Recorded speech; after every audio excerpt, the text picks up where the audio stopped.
My name is Rachel Billmeyer. I attended St. Ambrose for my undergraduate degree in human performance and fitness, and I also attended for my master's degree in exercise physiology.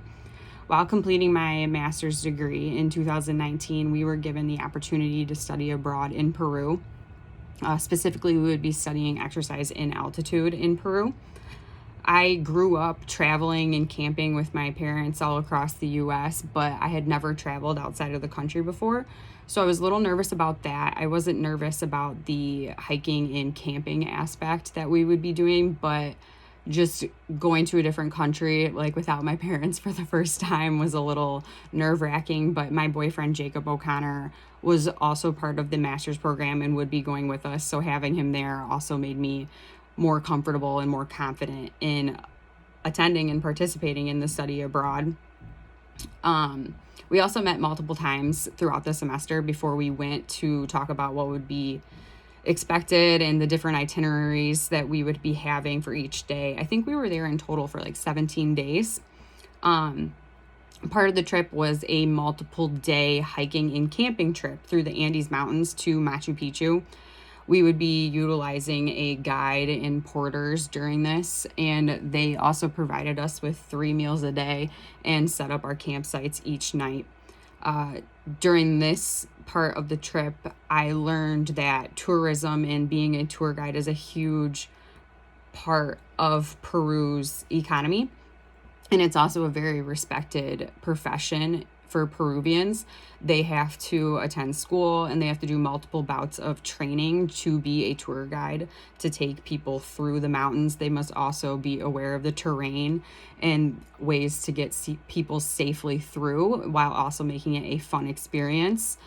The company we used also helped local communities and provided schooling for local children, which I thought was amazing. They also brought us to one of those schools to show us firsthand what they do with the money that we were giving them for their services. It was incredible. I loved our guide. His name was Coco. He was truly a llama hiking down the mountains with his hiking poles. It was amazing to see that and what he could do physically while we were also struggling up the mountain. This hike was my favorite part of the trip because it reignited my love for nature and camping, and it also was the most physically draining thing I've ever done behind running my first half marathon, which I just did a couple of months ago. Would I do both again? Yes, 100%. Another part of the trip, we attended a sky kitchen in Lima. This I was pretty nervous about because I am a picky eater and I had no idea what we were going to be cooking or what we were going to be taste testing. So I was pretty proud of myself for this because we taste tested a variety of different things, and I wish I would have taken pictures of everything that we taste tested because nobody back home was going to believe me. Before we went to the Sky Kitchen, the employees took us around one of the bigger local markets so that we could see the things that we would be cooking with. And they also pointed out all the different native fruits and vegetables and fish and meat to Peru, which I thought was cool. And they just provided knowledge, which we didn't know before. Also, during the Sky Kitchen experience, I was splashed with oil right here on my eye, and we had just gotten done cutting up peppers, and just as like immediate reaction, I went to hold my eye, and then I got like burning all over, and so I also got to receive a oatmeal facial from the Sky Kitchen employees, which was great, and is now a funny story that I can tell for the rest of my life. Another one of the things that really stuck with me was one of the mornings that I went out when it was just Professor Sinelli and I, because part of my project was mapping out a 1 mile walk test. So I had to map out an area where we could just make multiple rounds and it would equal out to be a mile. So we had to do that morning. And then we also were trying to find a laundromat.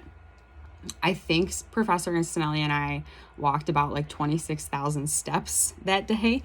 It was absolutely insane, but I was so glad I got the opportunity to go out with her that early in the morning, because we ran into a local smaller market that was put on just by the native people living there in the street. And it was a lot different than the market that we saw with the Sky Kitchen. This market stuck out to me so much because I had worked in a grocery store at a local Hy-Vee for like 6 years throughout high school. And, you're so used to having the meat counter, you can just go there and you know that the meat is safe and protected. It's in the glass and it has ice, it's being chilled. And sometimes they even have, the water misters that come out onto it. This meat here was just out for anyone, anything, any bug or insect to touch. And that was just a huge difference, because I also would think about, what if nobody buys this meat? Then it just goes bad and it's just a waste. That's something that we should take into consideration here in the US when we see people throwing out products that are still good. Whereas people in Peru, they have items that are good, but if nobody buys them, then they just go to waste.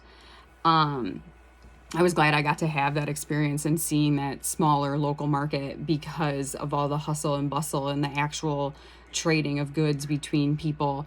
And that was something nobody else got to have, because I was the only one that was out that early in the day, and I can just see it so clearly. And I remember Professor Sinelli got these berries, these gooseberries. And so that was something else that I tried and I actually really, really liked.